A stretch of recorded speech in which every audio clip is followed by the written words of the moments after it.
Hello मैत्रिणींनो, तुम्हालाही हा प्रश्न पडतो का की चेहऱ्यावरील जे टॅनिंग असतं ते रिमूव्ह करण्यासाठी तुम्हाला ब्लीच वापरायला पाहिजे की डिटॅन वापरायला पाहिजे? ब्लीचमुळे काय होतं, तुमच्या चेहऱ्यावरचे जे फेशियल हेअर असतात ते गोल्ड होतात, पण तुमचं टॅनिंग निघत नाही. म्हणून शक्यतो ब्युटिशियन तुम्हाला नेहमी सजेस्ट करतात की ब्लीच आणि फेशियल दोन्ही एकत्र करा. तसं डिटॅनच्या बाबतीत नाही. डिटॅनच्या बाबतीत तुम्ही फक्त डिटॅन करू शकता, कारण त्याच्यात केमिकल नसतं आणि केमिकल नसतं, पण तुमचे जे फेशियल हेअर असतात ते गोल्ड न करता तुमच्या चेहऱ्यावरचं टॅनिंग रिमूव्ह करू शकतो. ब्लीच मध्ये केमिकल असल्यामुळे काय होतं, तुम्ही सेन्सिटिव्ह स्किन किंवा तुम्हाला पिंपल्स आले असतील तर अशा स्किनवर ब्लीच करणं टाळा.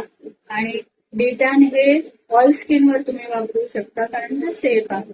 तिसरी गोष्ट म्हणजे तुम्ही हे ब्लीच ओकेजनली करू शकता, किंवा तुमची जर रिक्वायरमेंट असेल की तुम्हाला चेहऱ्यावरचे हेअर्स गोल्ड करायचे, तर ते तुम्ही ब्लीच वापरून तुमच्या ओकेजन प्रमाणे तुम्ही वापरू शकता ब्लीच. पण डिटॅन हे आहे तर आठवड्यातून एकदा तुम्ही वापरू शकता, म्हणजे महिन्यातून 3 ते 4 वेळा वापरू शकता. थँक्यू.